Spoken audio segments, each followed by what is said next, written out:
Olá, sejam muito bem-vindos. Hoje a gente vai conversar sobre um assunto super importante da gestação, a pré-eclâmpsia. A ideia aqui é transformar aquela preocupação, sabe, em conhecimento e, o mais importante, em poder de ação. Olha, essa é uma pergunta que a gente sabe que traz muita ansiedade, e com toda razão, né?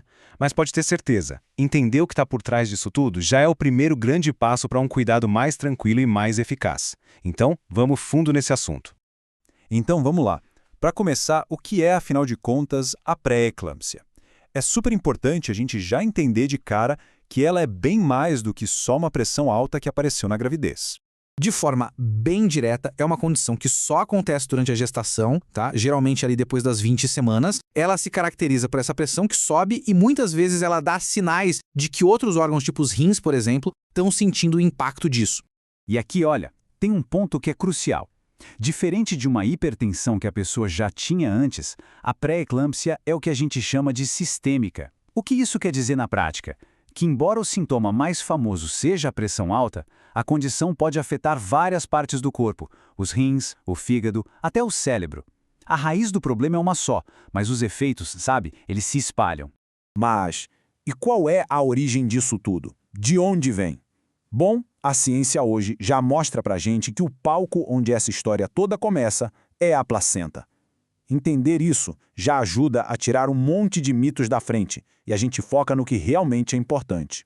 Essa analogia aqui é ótima para a gente visualizar.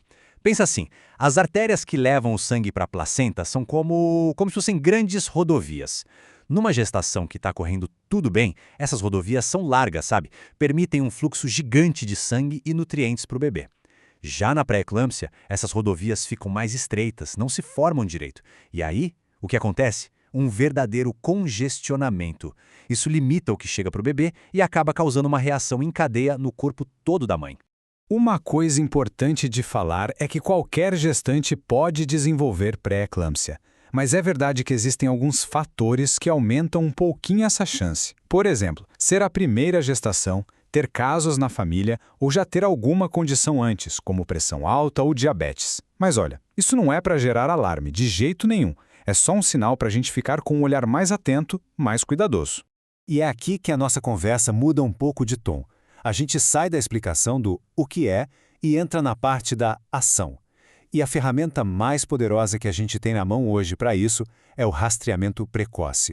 E quando fazer esse rastreamento? Existe um momento ideal, que é bem específico, lá no comecinho, entre 11 e 14 semanas de gestação. É a mesma época daquele ultrassom da translucência nucal, sabe? Então o timing aqui, nossa, é tudo. Tá, mas como funciona esse rastreamento na prática? Pensa que ele se apoia em 4 pilares, quase como uma investigação de detetive.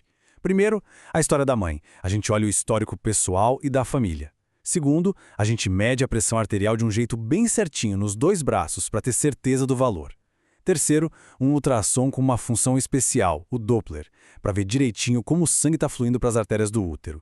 E por último, um exame de sangue que mede umas proteínas da placenta. Juntando tudo isso, a gente consegue calcular um risco bem personalizado. E fazer essa avaliação tão cedo não é à toa, não.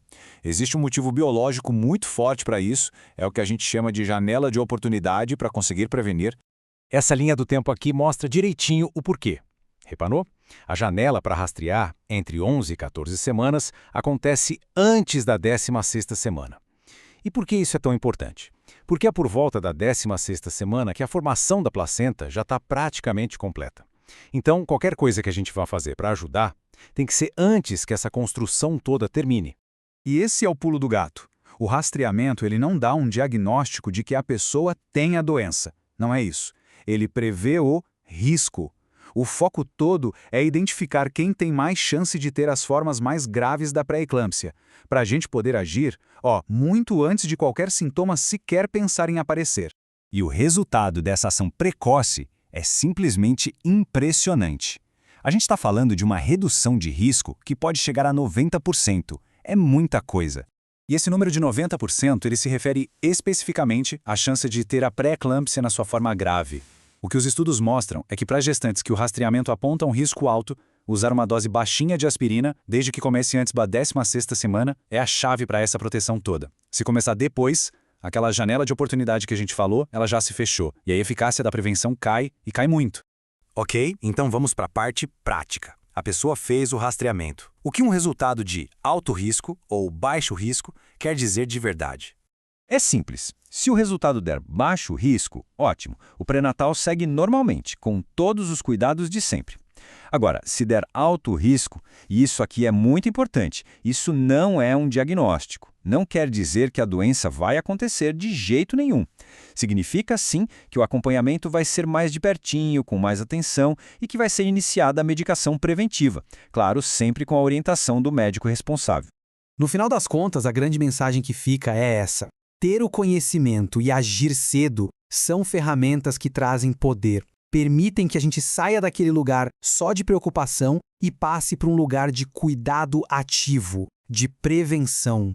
Bom, agora que a gente já entendeu o poder de prever e prevenir, é natural que surja outra dúvida, né?